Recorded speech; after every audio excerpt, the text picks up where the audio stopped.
Students, now we will discuss about another topic, cell division. Okay, अभी तक तो हमने सेल के बारे में पढ़ा, अब हम ये पढ़ेंगे कि सेल कैसे डिवाइड होती है, सेल डिवीजन कैसे होता है। अभी मैंने डिस्कस किया कि all cell arises from pre existing cell. सभी जो सेल्स हैं वो प्री एग्जिस्टिंग सेल से ही अराइज होती हैं। तो ऐसी प्रोसेस जिससे कोई एक नई सेल अराइज हो अपनी प्री एग्जिस्टिंग सेल से, उस प्रोसेस को हम कहते हैं सेल डिवीजन, राइट। तो सेल डिवीजन एक ऐसी प्रोसेस है जिससे कोई भी न्यू सेल फॉर्म होगी अपनी प्री एग्जिस्टिंग सेल से ही, राइट। तो सेल डिवीजन जनरली एक कॉम्प्लेक्स प्रोसेस है। उसको स्टडी करने के लिए हम इसे दो मेन टाइप में डिवाइड करेंगे, mitosis and meiosis. At first we will discuss about mitosis. Mitosis क्या है? देखिए, माइटोसिस को कॉमनली हम कहते हैं सोमैटिक डिवीजन, ओके, क्योंकि ये डिवीजन जनरली ग्रोथ सेल्स में होता है, ठीक है।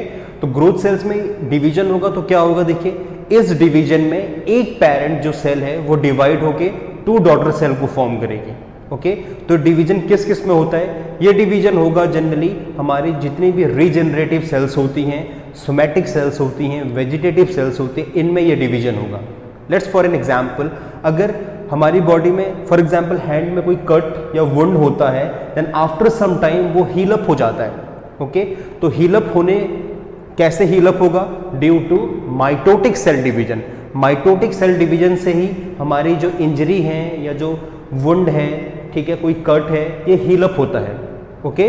तो रीजनरेशन के लिए माइटोसिस ही रिस्पॉन्सिबल है, राइट। सो लेट्स सी कि माइटोसिस क्या है। देखिए, माइटोसिस को जनरली स्टडी करने के लिए हम इसे 5 मेजर टाइप में डिवाइड करेंगे। The first one is interphase, okay. जो पहला फेज है वो इंटरफेज है, लेकिन इंटरफेज से पहले अगर हम पढ़ें इसको तो कैरियोकाइनेसिस होता है, ओके।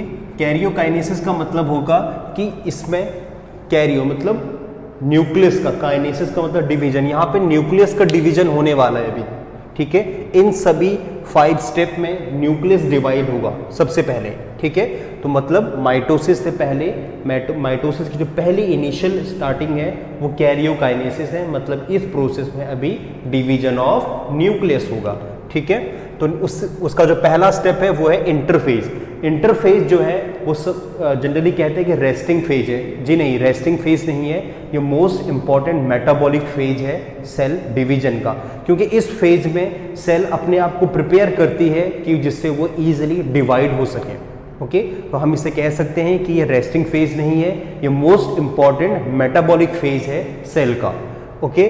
तो इंटरफेज में जनरली देखिए, ये न्यूक्लियोलस है सेल के इनसाइड में, ये क्रोमेटिन है, जनरली थ्रेड लाइक स्ट्रक्चर है, और ये न्यूक्लियर एनवलप है जो क्रोमेटिन को इंसर्कल कर रहा है, और यहाँ पे जनरली 2 स्ट्रक्चर्स हैं, ठीक है, स्पिंडल फाइबर, ओके।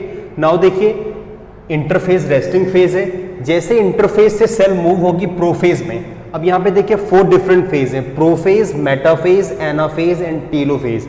थोड़ा सा कॉम्प्लेक्स है, अगर इसको याद करना है आपको ऑर्डर को, तो आप कैसे याद कर सकते हैं? P mat, okay. P mat means पर्लो मैट, ठीक है। एक शॉर्ट ट्रिक है जिससे आप इस ऑर्डर को याद कर सकते हैं कि ऑर्डर क्या है सेल डिवीजन का, prophase, metaphase, anaphase and telophase. तो शॉर्ट में पी मैट, ओके।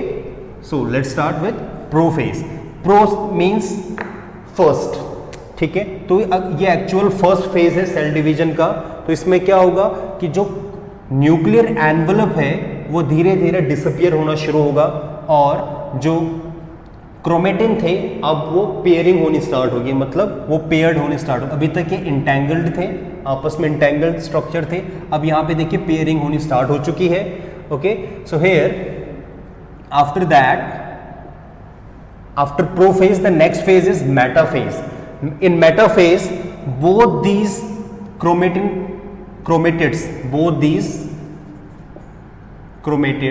ये chromatids हैं हम, ठीक है, are arranged in a metacentric plate। ये metacentric plate है, देखिए, ठीक है, इसे हम कहते हैं metacentric plate, ओके, या इक्विटेरियल प्लेट भी कहते हैं। इसमें क्या होगा कि सभी क्रोमेटिड्स एक इक्वेशन में, एक प्लेट में बिल्कुल वर्टिकली अरेंज हो जाएंगे, और यहाँ पे देखिए जो डॉटेड स्ट्रक्चर हैं ये हैं स्पिंडल फाइबर, ओके, और ये सेंट्रियोल्स है। ये स्पिंडल फाइबर क्रोमेटिड्स को ऐसे स्ट्रेच करेंगे, ठीक है। एंड इन एनाफेज ये दो इस स्ट्रेचिंग से जो जनरली जो क्रोमेटिड्स हैं वो रिमूव होने स्टार्ट हो जाएंगे डिफरेंट अपोजिट पोल्स पे, right. And after telophase they both are, after telophase there is again, देखिए यहाँ पे फिर से न्यूक्लियर मेम्ब्रेन या जो न्यूक्लियर एनवलप था जो प्रोफेज में डिसअपियर होना शुरू हुआ था वो अब यहाँ पे रीअपियर होना शुरू हो गया, न्यूक्लियर एनवलप। ओके, जो न्यूक्लियर एनवलप प्रोफेज में डिसअपियर हो रहा था वो अब फिर से टेलोफेज में अपीयर होगा और दोनों को दोनों क्रोमेटिड्स अपोजिट पोल में मूव होंगे। And then after that they will split into two daughter cell. So here in mitosis one parent cell divides into two daughter cell. तो ये माइटोसिस था, ठीक है। अब माइटोसिस के बाद हम सेकेंड सेल डिवीजन को डिस्कस करते हैं जो है मियोसिस। मियोसिस क्या है, देखिए मियोसिस जनरली एक ऐसा सेल डिवीजन है जो जिसमें एक parent cell 4 haploid daughter cell में डिवाइड होगी। इट मींस दैट ये जो सेल डिवीजन होता है इसमें जो नंबर ऑफ क्रोमोसोम्स हैं वो हाल्फ हो जाएंगे पेरेंट से, मतलब डॉटर में जो क्रोमोसोम्स होंगे वो पेरेंट्स के हाल्फ नंबर में होंगे। क्यों? क्योंकि इसमें दो बार डिवीजन होगा, इसीलिए हम इसको कहते हैं रीजेनरेटिव, ठीक है, या रिडक्शनल डिवीजन, नॉट रीजेनरेटिव, हम इसे कहते हैं रिडक्शनल डिवीजन क्योंकि इसमें क्रोमोसोम नंबर हाल्फ हो जाते हैं और इस डिवीजन को हम कहते हैं इक्वेशनल डिवीजन, ठीक है।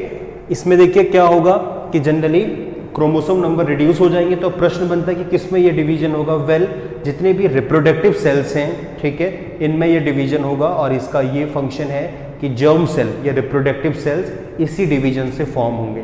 रिप्रोडक्टिव सेल्स मतलब मेल में स्पर्म, फीमेल में ovum, right. So here meiosis जो जनरली थोड़ा सा लेंथी प्रोसेस है, इसको हम दो टाइप में डिवाइड करेंगे, meiosis 1 and meiosis 2। So at first we will discuss about meiosis 1। So meiosis 1 का जो पहला पार्ट है वो है प्रोफेज, ओके, प्रोफेज 1। तो देखिए प्रोफेज 1 में क्या होगा कि जो क्रोमेटिन है वो जनरली एक थ्रेड लाइक स्ट्रक्चर है, ये क्रोमोसोम्स जो है वो एक थ्रेड लाइक स्ट्रक्चर है, यहाँ पे न्यूक्लियर एनवलप भी है, राइट।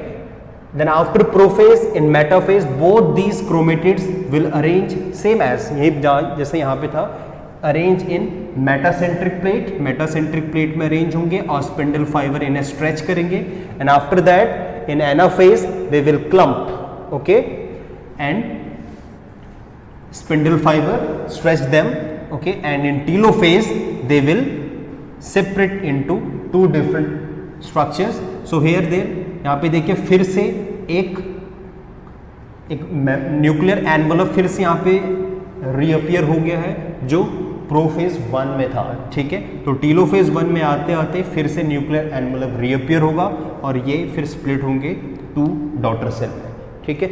और यही daughter cell later once again फिर डिवाइड होंगे 4 डॉटर सेल में, ठीक है। तो देखिए मियोसिस 1 में एक डॉटर सेल 2 डॉटर सेल में डिवाइड हुई और फिर मियोसिस 2 मतलब सेम एज माइटोसिस, यही डॉटर सेल फिर से डिवाइड होंगी 4 डॉटर सेल्स में, ठीक है। तो हम कह सकते हैं कि in meiosis 1 parent cell will divide into 4 haploid daughter cell.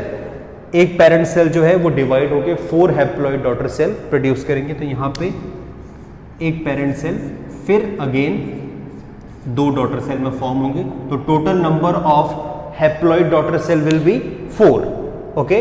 तो ये था सेल डिवीजन, ठीक है। यहाँ पे देखिए मैंने बताया आपको कि पहला स्टेप होता है कैरियोकाइनेसिस जिसमें न्यूक्लियस का डिवीजन होगा और यहाँ पे एक स्टेप होता है साइटोकाइनेसिस। साइटोकाइनेसिस का मतलब है डिवीजन ऑफ साइटोप्लाज्म। जब कभी भी काइनेसिस वर्ड यूज हो इसका मतलब है स्प्लिटिंग, तो साइटो मीन्स साइटोप्लाज्म का, तो यहाँ पे साइटोप्लाज्म का डिवीजन होगा और 2 डॉटर सेल फॉर्म होंगे। यहाँ पे भी साइटोप्लाज्म का डिवीजन होगा, साइटोकाइनेसिस होगा, तो 2 डॉटर सेल फॉर्म होंगे।